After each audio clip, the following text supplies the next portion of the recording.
Pretend you have to do this all by yourself. What would you do? There are no points for doing nothing. You have to jump in and do something. So, what do you think might be? Could we do the left side? Would that be easier?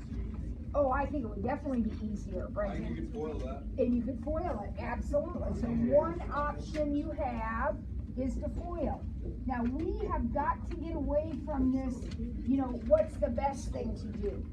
It's okay to spend a couple of seconds thinking about that, but then just jump in and do something. You've got to do something. So Jack says, let's foil. So that's what I'm doing. I am foiling. Remember, anytime you have a binomial, two terms squared, you're going to foil it. All right, so there it is foiled. Now, what makes sense to do at this point?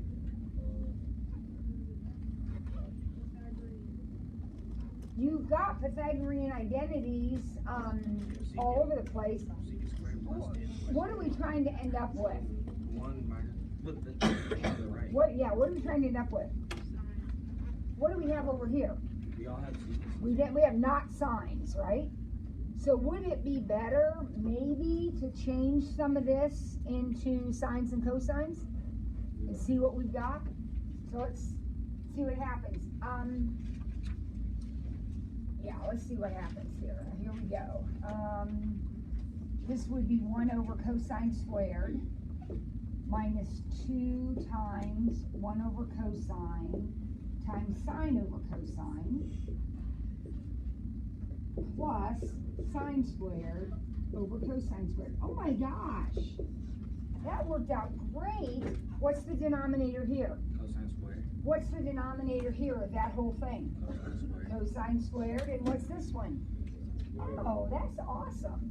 So we have a common denominator already. Remember, when you multiply these together, you're going to get cosine squared here.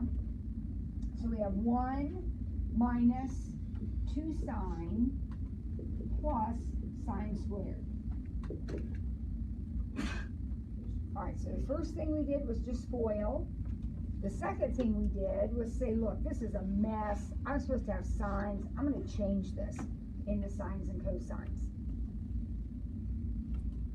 Now, I have all signs on top, which is good, but I have this cosine squared down here, and there are no cosines in that answer. What can I do with cosine squared? Equals to what? It equals to something. Sine. Yeah. Exactly. Remember the identity, and you guys can't remember everything. So this one you need to remember. Write it down. Now rearrange it. What does cosine squared equal? Cosine squared equals 1 minus sine squared. So I have 1 minus 2 sine plus sine squared over 1 minus sine squared.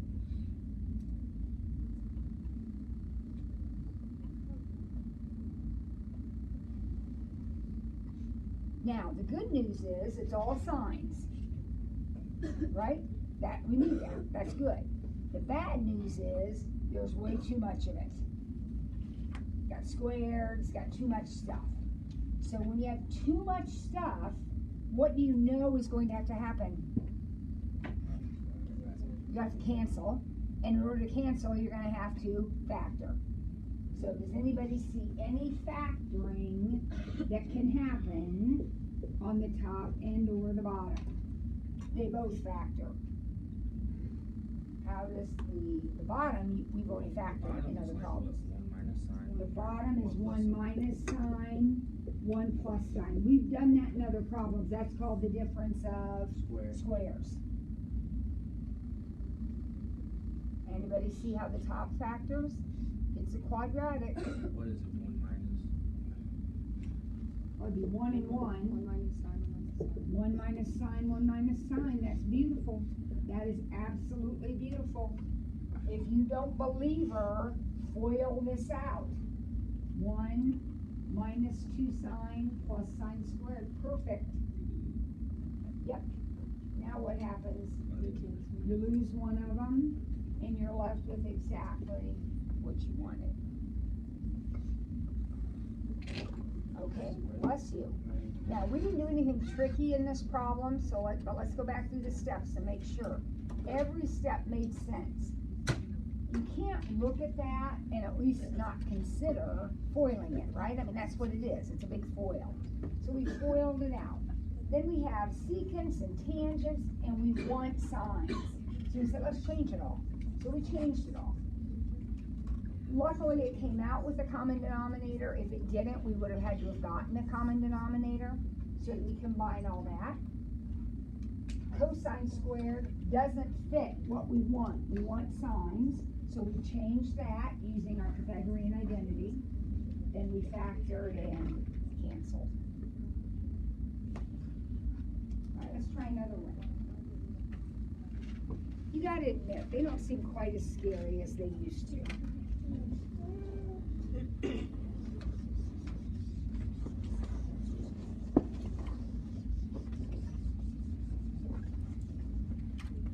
How about this one?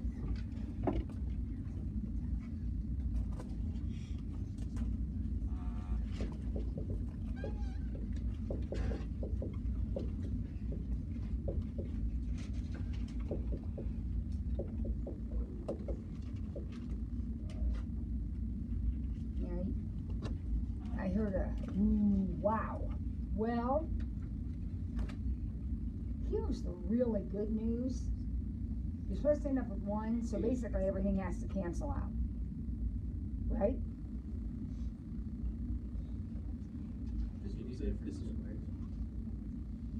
I don't have a minus up there, so where's the difference? What's the difference you're talking about? Can you factor the sign? You know what? If that were a 4th and there were a 2 there, then it would factor. I don't think that factors. I could take a sine squared out of the first 2, or I could take a cosine squared out of the last 2. But I think we need to stop a minute and just think about what it is we want to have happen. What we want to have happen is for all these things to add up and cancel each other out. In order for that to happen, don't they have to be like terms? Yeah. So I'm either going to change my sines into cosines, or I'm going to change my cosines into sines. Now, since that's a 4th, and these are squared, I think I'll change these 2. I think that'd just be easier for me. What about this one right here? I'm going to change sine squared into cosines. What does sine squared equal? Sine squared equals 1 minus cosine squared. 1 minus cosine squared. So Jack, I'm changing everything into cosines because what I want to have happen is everything's going to cancel out. I don't want to have any cosines left here. So now the whole thing is cosines. So I've got 1 minus cosine plus, all right, now this is a distribute. What am I going to have there? Cosine squared. Yep. Now let's collect like terms, and with any luck, all I'm going to have left is 1. The ones with the 4's cancel. The ones with the 2's cancel too. So what's left? 1, which is exactly what I wanted to have left. How do you get cosine squared minus cosine to the 4th? This is a distributive property right here. Cosine squared times 1, cosine squared times cosine squared. That cosine squared is right there. Sine squared is 1 minus cosine squared. They're being times by each other. Wasn't that easy? Okay, so what was my logic again? I had to cancel stuff out, right? And there's no fractions here, so it's not a matter of factoring and canceling this way. I have to collect like terms. pluses and minuses have to cancel out. So I need them all to be the same function. Let's do one more, and then we're gonna move on to 5.3 and do something a little different. What about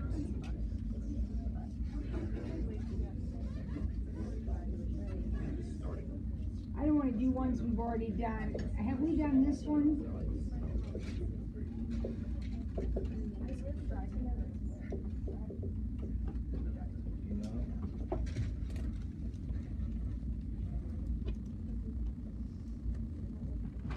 All right, so let's try to think about this ourselves for a minute. Think about, okay, I got to do something. I want to get some points, even if I don't get all the points.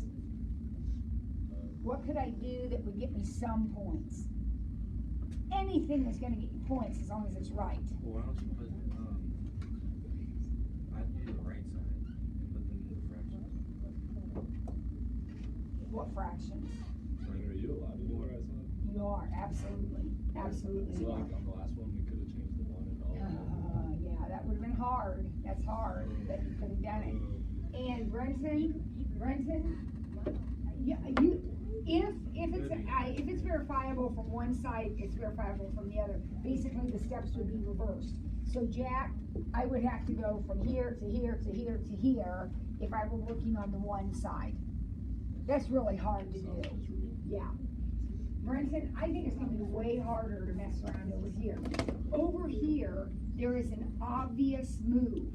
Look, this is sines and cosines. This is tans and cotans.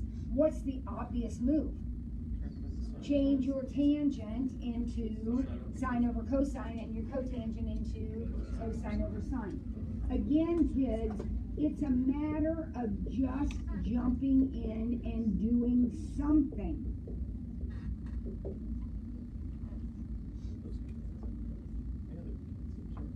Now, no, that's an add. That's an add problem. So nothing's going to cancel at this point. You can't be doing this. That's an addition. You can simplify that denominator any way you want. But I'm going to do it the way I know is the fastest, easiest. I'm going to multiply everything by sine cosine. Why am I multiplying everything by sine cosine? Because that's the common denominator of all three pieces of the problem. This is a big fraction that's got little fractions in it. And to get rid of those little fractions, we multiply by the common denominator. So what does that leave me with? On top, sine cosine, which is a beautiful thing. And on the bottom, what do I have? Those cancel. What do I have? Sine squared. Oh my golly. What's sine squared plus cosine squared? 1. No one. So we have sine cosine over 1, which is sine cosine.